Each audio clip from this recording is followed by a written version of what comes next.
Am Anfang schuf Gott den Himmel und die Erde. Au commencement, Dieu créa les cieux et la terre. Und die Erde war wüst und leer. La terre était informe et vide, Und Finsternis lag auf der Tiefe. et les ténèbres étaient sur la terre. Und der Geist Gottes schwebte über dem Wasser. Et l'Esprit de Dieu se mouvait sur les eaux. Und Gott sprach. Et Dieu dit. Gott spricht. Dieu parle. Gott hat das erste Wort in der Geschichte der Menschheit. Dans l'histoire de l'humanité, c'est Dieu qui a eu la première parole, le premier mot. Und Gott ist kein stummer Götze. Er hat etwas zu sagen. Dieu n'est pas un Dieu, une idole muette. Il a quelque chose à dire. Und seine Worte lösen etwas aus. Aus dem Chaos entsteht Schönheit und Ordnung. Et ses paroles déclenchent quelque chose. Du chaos, il en a fait de la beauté et de l'ordre. Ich will euch die Geschichte eines Kindes erzählen. J'aimerais vous raconter l'histoire d'un enfant. Im Alter von 8 Jahren wird er König von Juda. À l'âge de 8 ans, il devient roi de Juda. Sein Vater und auch der Großvater hatten das Volk tief in den Götzendienst geführt. Son père, mais également son grand-père, avaient conduit le peuple dans une profonde idolâtrie. Im ganzen Land haben sie Altäre für fremde Götter erbaut. Dans tout le pays, ils avaient construit des autels pour ces dieux étrangers.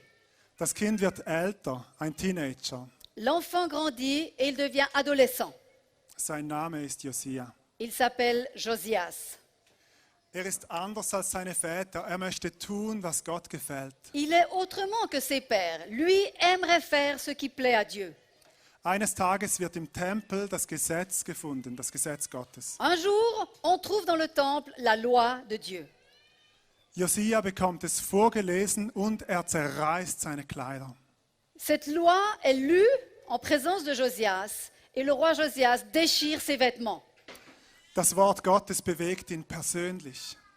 La parole de Dieu le touche personnellement. Und dann lässt er das Buch vor dem gesamten Volk vorlesen. Ensuite, il fait en sorte que le livre soit lu devant tout le peuple. Und das Volk schließt einen neuen Bund mit Gott aufgrund des Wortes Gottes. Et sur la base de cette parole de Dieu, le peuple fait une nouvelle alliance avec Dieu. Sie gehen gemeinsam zum Wort Gottes. Ensemble, ils vont vers la parole de Dieu.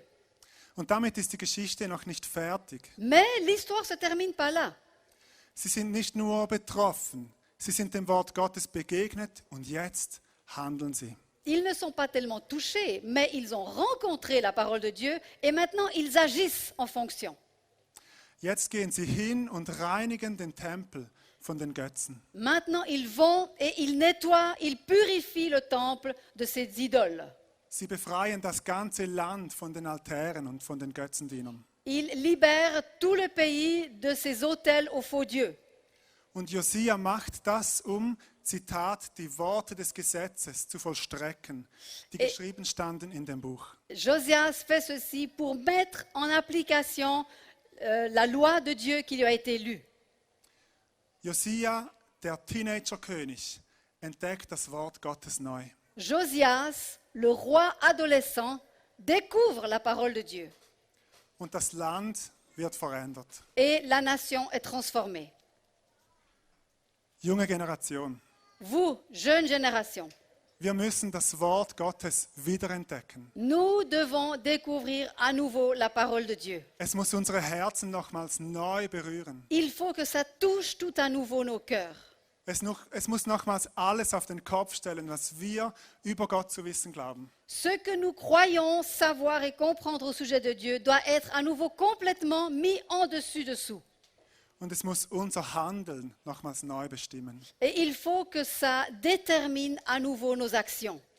Wir nehmen von der älteren Generation viel Gutes mit, viel Segen. Nous prenons beaucoup de bonnes choses et beaucoup de bénédictions de nos générations précédentes, nous les prenons avec nous. Viel Vorarbeit, Beaucoup de travail préparatoire qui a été fait, aber auch Lasten und Sünden, die sie mit sich tragen. mais aussi des fardeaux, des péchés que eux portent avec eux. Altäre, die sie nicht heruntergerissen haben. des autels aux dieux étrangers que eux n'ont pas détruits, Götzenbilder, die sie nicht zerstört haben. des idoles qu'ils n'ont pas terrassées. Kompromisse, die sie geschlossen haben, mit denen wir nicht länger leben können. Des compromis qu'ils ont tolérés, lesquels nous ne voulons plus tolérer.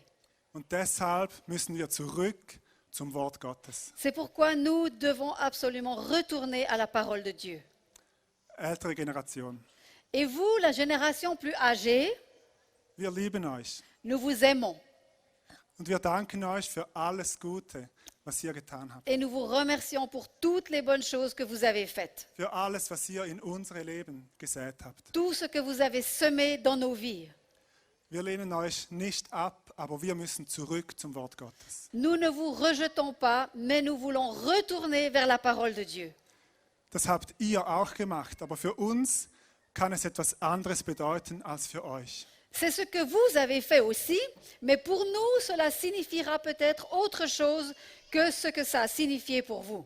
Wir leben in einer anderen Zeit. Nous vivons dans des temps différents. Es ist dasselbe Wort Gottes, aber die Formen können anders aussehen. C'est la même parole de Dieu, mais les formes peuvent avoir un aspect différent. Bitte setzt uns dafür frei heute. S'il vous plaît, libérez-nous aujourd'hui.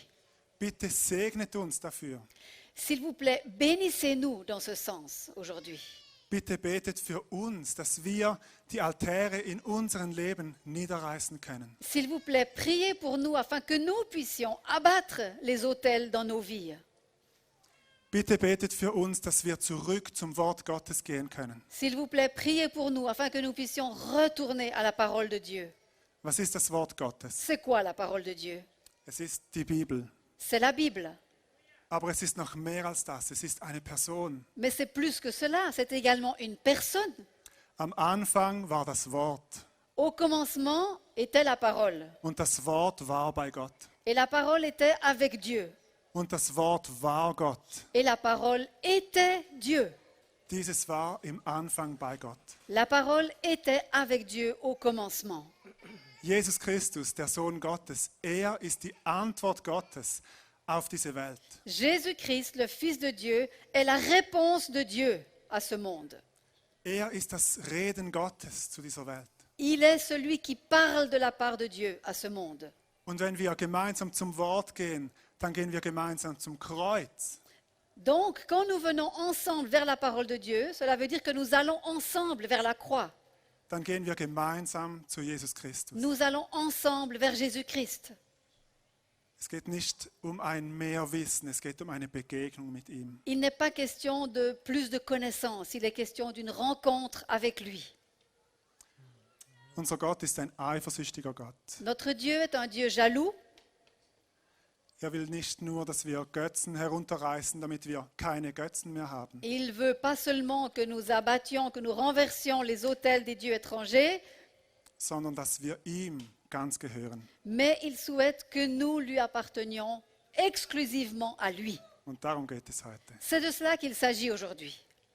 Wir gehen hin und reißen gemeinsam mit dem Wort Gottes Götzen nieder. Nous allons et ensemble, avec la parole de Dieu, nous détruisons les idoles, Genauso wie Josia und das ganze Volk. tout comme Josias l'avait fait avec son peuple.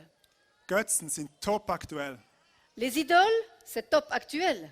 Das sind keine alten, längst vergessenen Gestalten. Ce ne sont pas des formes, des êtres vieux, anciens, qui n'ont plus de signification. Vielleicht gibt es in deinem Leben einen Götzen. Peut-être y a-t-il encore dans ta vie une idole. Und ich will dir sagen, wie du einen Götzen erkennen kannst. Et j'aimerais te dire comment reconnaître une idole. Du weißt, dass du einem Götzen auf der Spur bist, wenn du folgende Struktur in deinem Leben beobachten kannst. Si tu peux constater dans ta vie certaines de ces structures d'idoles que je vais citer, cela veut dire que tu pourras peut-être identifier une idole dans ta vie. Erstens, ein Götze fordert.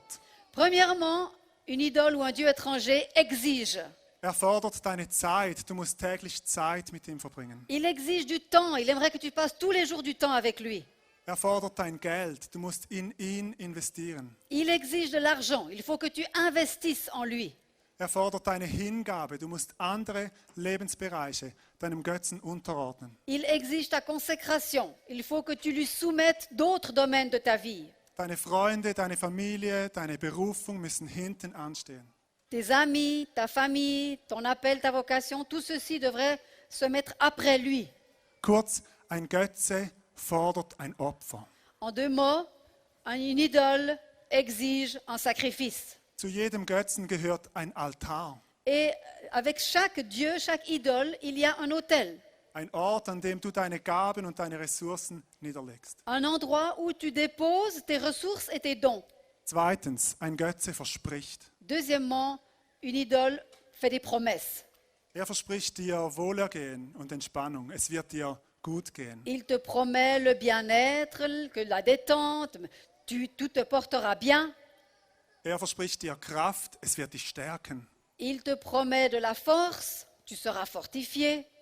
Er verspricht dir Schönheit oder Reichtum. Du wirst in den Augen anderer Menschen gut dastehen. Il te promet de la beauté, la richesse, et puis tu seras estimé des autres. Kurz, ein Götze verspricht Segen. En deux mots, une idole promet la bénédiction. Drittens, du gibst ihm, was er fordert. Troisièmement, tu lui donnes ce qu'il exige. Und viertens, der Kreis schließt sich. Der Götze fordert wieder. Et quatrièmement, le cercle se referme. Ça veut dire l'idole demande encore et toujours plus. Und er fordert noch mehr. Et il exige encore et encore. Götzen können Gegenstände sein. Dein Auto, dein Handy oder dein Schmuck. Des idoles peuvent être des objets, ton téléphone portable, un bijou, ta voiture. Verhaltensweisen, dein Konsum oder deine Sucht. Des attitudes, ta façon de consommer ou des dépendances. Es können Beziehungen zu anderen Personen sein, deine Abhängigkeit, dein Gefallen wollen. Ça peut être tes relations avec d'autres personnes, d'être dépendant d'autres personnes, de vouloir leur plaire. Vielleicht hast du eine solche Struktur in deinem Leben identifiziert. Peut-être que tu peux identifier certaines de ces structures dans ta vie. Das ist nicht schlecht, sondern gut. Ce n'est pas mal, c'est bien. Denn jetzt machen wir es wie Josia. Parce que maintenant, nous allons faire comme Josias. Jetzt gehen wir gemeinsam zum Wort Gottes. Nous allons maintenant ensemble vers la parole de Dieu. Jetzt gehen wir gemeinsam zum Kreuz. Nous allons ensemble vers la croix. Und dort legen wir unsere Götzen nieder. Et c'est là que nous déposons nos idoles, nos dieux étrangers. Junge Generation, ich lade euch jetzt ein. La jeune génération, je vous invite maintenant, Kommt, wir gehen gemeinsam zum Kreuz. venez, allons ensemble à la croix.